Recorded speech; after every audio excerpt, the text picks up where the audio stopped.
നമ്മുടെ മനസ്സിലൊക്കെ നമുക്ക് ഏറ്റവും ഇഷ്ടപ്പെട്ട എന്നും നമ്മുടെ ഹൃദയത്തോട് ചേർത്ത് പിടിക്കുന്ന കുറച്ച് സ്ഥലങ്ങളുണ്ടാവും. അങ്ങനെയുള്ള ഒരു സ്ഥലത്തേക്ക്, അതായത് അതിലൊന്നാമതായി തന്നെ നിൽക്കുന്ന ഒരു സ്ഥലത്തേക്കാണ് ഇന്ന് എൻ്റെ യാത്ര.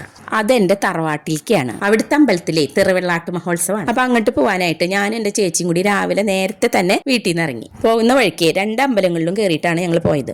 ആദ്യം ചേർപ്പിലുള്ള തായംകുളങ്ങര അമ്പലത്തിലേക്കാണ് കേട്ടോ പോയത്. സുബ്രഹ്മണ്യ സ്വാമിയാണ് ഇവിടുത്തെ പ്രതിഷ്ഠ. അവിടെ തൊഴുതിറങ്ങിയതിനു ശേഷം പിന്നെ ഞങ്ങൾ പോയത് തൃപ്രയാർ അമ്പലത്തിലേക്കാണ് കേട്ടോ. കുറെ നാളായി തൃപ്രയാർ അമ്പലത്തിലേക്ക് വന്നിട്ടേ, അതുകൊണ്ട് ഇന്നൊരു ചാൻസ് കിട്ടിയപ്പോൾ അത് മിസ്സാക്കിയില്ല. ശ്രീരാമസ്വാമിയാണ് ഇവിടുത്തെ പ്രതിഷ്ഠ എന്നറിയാലോ.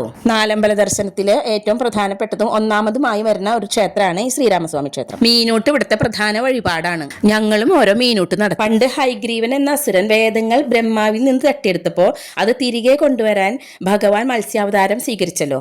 അതിന്റെ സ്മരണയ്ക്കായിട്ടാണ് ഇവിടെ മീനൂട്ട് നടത്തുന്നത്. പിന്നെ പിതൃദോഷം മാറാനും മീനൂട്ട് നടത്തുന്നത് നല്ലതാണെന്നാണ് പറയണത്. ഞങ്ങൾ പോയ അന്ന് ഒട്ടും തിരക്കില്ലാത്തൊരു ദിവസമായിരുന്നു. അതുകൊണ്ട് തന്നെ ഭഗവാനെ നന്നായി തൊഴാൻ പറ്റി. ഞാൻ പറഞ്ഞില്ലേ എനിക്ക് പ്രത്യേക ഇഷ്ടമുള്ള ഒരു അമ്പലമാണ് ഇതെന്ന്. അതെന്തുകൊണ്ടാണെന്നറിയോ? ശ്രീരാമസ്വാമി ശാന്ത സ്വരൂപനാണല്ലോ. അപ്പൊ ഇവിടെ വരുമ്പോൾ നമ്മുടെ മനസ്സിനും അതേ ശാന്തതയും സമാധാനവും കിട്ടും. പിന്നെ ഇവിടെ നല്ല കുറെ ചുമർച്ചിത്രങ്ങളൊക്കെ ഉണ്ട്. അത് കാണാൻ നല്ല രസമാണ്. അങ്ങനെ തൊഴുത് കഴിഞ്ഞ് ഞങ്ങൾ അവിടെ നിന്ന് ഇറങ്ങി. പിന്നെ ഞങ്ങൾ നേരെ തറവാട്ടിലേക്കാണ് പോയത്. ഇതാണ് ഞങ്ങളുടെ പ്രശസ്തമായ കണ്ണനാംകുളം തറവാട്. എൻ്റെ അച്ഛൻ അച്ചാച്ചന്മാര് ജനിച്ചു വളർന്ന തറവാടാണിത്. അന്നത്തെ ആ പേരും പെരുമയും അതിലും പ്രൗഢിയോടെ ഗംഭീരമായി തന്നെ ഇന്നത്തെ തലമുറ കാത്ത് സംരക്ഷിച്ചു പോരുന്നുണ്ട്. ഞങ്ങൾ അവിടെ എത്തിയപ്പോൾ ഏകദേശം ഒരു 11:30 സമയമായിട്ടുണ്ടായി. 2 ദിവസത്തെ തിരുവെള്ളാട്ട് മഹോത്സവമാണ് അവിടെ നടക്കുന്നത്.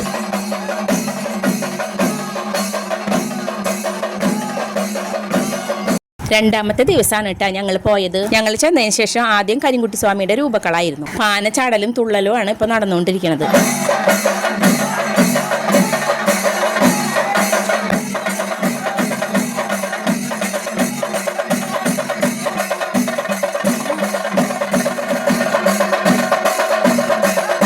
ഇതൊക്കെ കണ്ടുകൊണ്ടിരിക്കാൻ നല്ല രസമാണ്. ഇതൊക്കെ കണ്ടുകൊണ്ടിരുന്നപ്പോൾ പണ്ട് ചെറുപ്പത്തിലെ ഇവിടെ വന്നിരുന്ന സമയത്തെ കാര്യങ്ങളൊക്കെ ഓർത്തുപോയി. അന്നൊക്കെ ഈ 2 ദിവസത്തെ പരിപാടിക്ക് വേണ്ടി ആദ്യത്തെ ദിവസം തന്നെ നേരത്തോടെ എത്തി. കാരണം ആദ്യമൊക്കെ കുഞ്ഞേട്ടനായിരുന്നു ആദ്യത്തെ കളം തന്നെ തുള്ളാറ്. അന്ന് ഞങ്ങൾ ചേച്ചിമാരും ചേട്ടന്മാരും അച്ഛയും അമ്മയും എല്ലാവരും കൂടി ഒരുമിച്ചാണ് ബസ്സിൽ വരാറ്. ഇവിടെ വരുന്ന സമയത്ത് ഭയങ്കര സന്തോഷമാണ്. കാരണം വ്യാഴം വെള്ളിയായിട്ടാണല്ലോ പാട്ട് നടക്കാറ്. അപ്പൊ 2 ദിവസം സ്കൂളിൽ പോകണ്ടല്ലോ എന്നുള്ള സന്തോഷം കൂടി ഉണ്ടാവും. പിന്നെ വെള്ളിച്ചേര അവിടുത്തെ കുട്ടികളും ഇവിടുത്തെ കുട്ടികളും എല്ലാവരും കൂടിയിട്ട് നല്ല കൂട്ടായി നല്ല ആഘോഷമായിരുന്നു. ഞങ്ങൾ അമ്പിളി, ആശ, ഹരിക്കുട്ടൻ, സിന്ധു, സ്വർണ്ണ അവരൊക്കെ ആയിരുന്നു അന്നത്തെ എൻ്റെ കൂട്ടുകാർ. തൊട്ടടുത്തുള്ള എല്ലാം നമ്മളുടെ ബന്ധുക്കളുടെ വീടുകളായതുകൊണ്ട് ഇവരുടെ കൂടെ തന്നെ എല്ലായിടത്തേക്കും അങ്ങോട്ടും ഇങ്ങോട്ടും നടക്കല ഞാൻ പണി. ചിലപ്പോഴൊക്കെ പാട്ട് കഴിഞ്ഞാലും 2 ദിവസം കൂടെ അവിടെ തന്നെ നിർത്തിയിട്ടേ ഇവർ വിടാറുള്ളൂ. അച്ഛമ്മയൊക്കെ തിരിച്ചു പോയിട്ടുണ്ടാവും. പിന്നെ ചില കൊല്ലങ്ങളിൽ തിരിച്ചു പോകുന്ന സമയത്ത് വെള്ളിച്ചേര വീട്ടിലെ എല്ലാവരും കൂടിയിട്ട് ഒരുമിച്ച് തിരിച്ചു പോവാറ്. അങ്ങനെ ഒരു പ്രാവശ്യം തിരിച്ചു പോകുന്ന സമയത്തേ ഒരു സംഭവം ഉണ്ടായി. ബസ്സിലായിരുന്നു ഞങ്ങൾ തിരിച്ചു പോയത്. ഞങ്ങൾ കുട്ടികൾ രോഷ്നി, പിങ്കു, സുഷി, സുധി, ചിത്ര അവരൊക്കെ കൂടിയിട്ട് ലോങ് സീറ്റിലാണ് ഇരുന്നറിഞ്ഞത്. 2 ദിവസത്തെ ഉറക്കക്ഷീണം കാരണം എല്ലാവരും ഇരുന്ന് ഉറങ്ങിപ്പോയി. ബസ് ഒരു വളവ് തിരിഞ്ഞപ്പോൾ എല്ലാം കൂടി ഇതേ കിടക്കുന്നു ചടപടാന്ന് താഴെ. ഭാഗ്യത്തിനൊന്നും പറ്റിയില്ല. അതോടുകൂടി എല്ലാവരുടെയും ഉറക്കം പോയി. ആ കാര്യങ്ങളും കാലങ്ങളും ഒക്കെ ഓർക്കുമ്പോൾ ഒരു രസം. ഈ കൊട്ടും താളങ്ങളൊക്കെ കേട്ടോണ്ടിരിക്കും നമ്മളും ആ ഭക്തിയിൽ എങ്ങനെ ലയിച്ചിരുന്നു പോകും.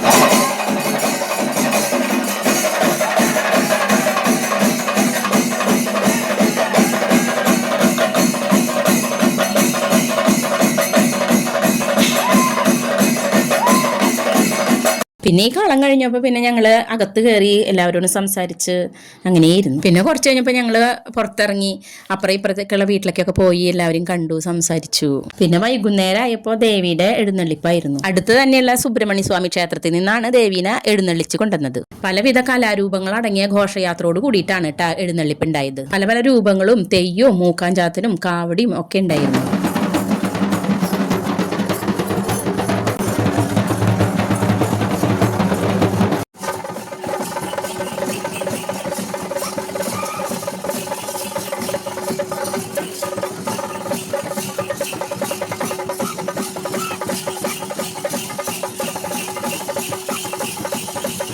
ഇതാണ് കേട്ടാ മൂക്കാഞ്ചാത്തൻ. ദാരികവധാണ് ഇതിന്റെ സങ്കല്പം. പണ്ടൊക്കെ ഞങ്ങൾ കുട്ടികൾ വാശി പിടിച്ച് കറിയുമ്പോൾ അതേ മൂക്കാഞ്ചാത്തൻ വരും പിടിക്കും മിണ്ടാതിരുന്നോ എന്നൊക്കെ പറഞ്ഞ് ഞങ്ങൾ പേടിപ്പിക്കാറുള്ളതാ. അതുകൊണ്ട് അന്ന് അതൊക്കെ ഭയങ്കര പേടിയായിരുന്നു.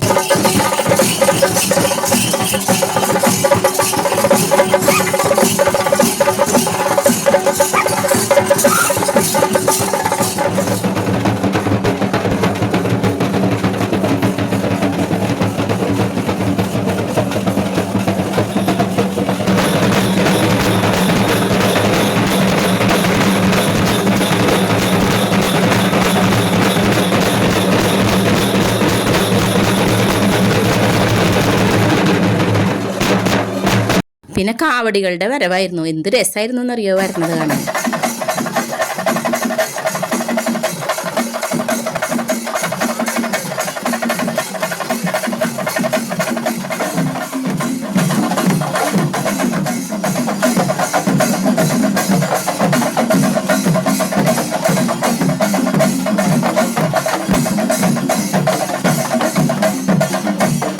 വിളക്കും നിറയും പിടിച്ച് ദേവീനെ വരവേൽക്കാൻ നിൽക്കുകയാണ് വേറെ.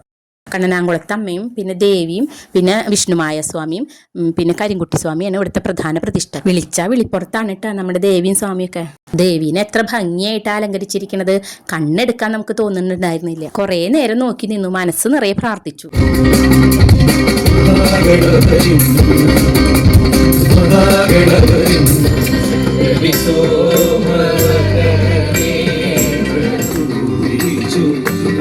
പിന്നെ മന്ത്ര ഭജൻസിന്റെ ഭജന ഉണ്ടായിരുന്നു, അടിപൊളിയായിരുന്നു. ഇത് അവരുടെ ആദ്യത്തെ സ്റ്റേജ് ആയിരുന്നു. ഇന്ന് തന്നെയായിരുന്നു അവരുടെ ഇനോഗ്രേഷൻ. ദേവിയുടെ രൂപക്കളം വരച്ചു കഴിഞ്ഞാൽ ദേവീനെ എഴുന്നള്ളിച്ച് കളത്തിലേക്ക് കൊണ്ടിരുത്തുന്ന ഒരു ചടങ്ങുണ്ട്. അത് നമ്മുടെ പടിയിൽ അവിടെ നിന്ന് തന്നെയാണ് എഴുന്നള്ളിച്ച് കൊണ്ടുവന്നത്. താലപ്പൊലിയും ചെണ്ടമേളത്തോടും കൂടിയിട്ടാണ് എഴുന്നള്ളിച്ച് കൊണ്ടുവരുന്നത്.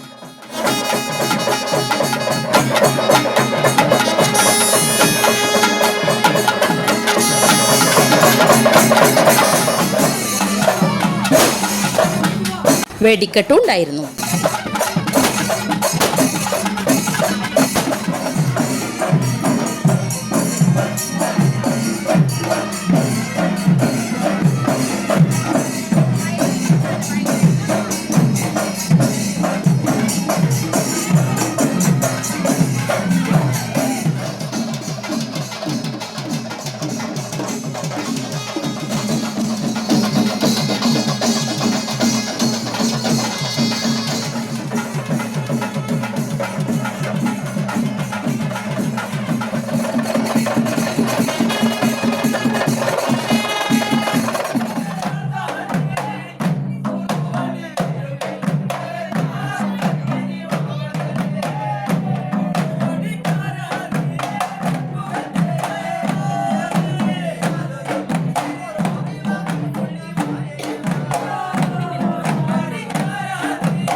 ഇനി പുലർച്ചെയാണ് ദേവിയുടെ രൂപക്കളം തുള്ളൽ ഉണ്ടാവും. അതുവരെ ദേവീ സ്തുതികൾ കൊട്ടുകാർ കൊട്ടിപ്പാടും. ഇടവിട്ട് കളത്തിലെ ദേവിക്ക് പൂജകളും ഉണ്ടാവും.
കുറെ കൊല്ലങ്ങൾക്ക് ശേഷമാണ് പുലർച്ചെയുള്ള ദേവിയുടെ കളം കാണുന്നത്. അങ്ങനെ ഈ വർഷത്തെ തോറ്റമ്പാട്ട് ഞാൻ ഗംഭീരമായി ആസ്വദിച്ചു. എല്ലാവരുടെ കൂടെയും സമയം ചെലവഴിച്ച് സന്തോഷമായിട്ട് ഞാൻ തിരിച്ചു പോന്നു. അപ്പൊ ഇനി അടുത്ത വീഡിയോയിൽ കാണാം. ബൈ.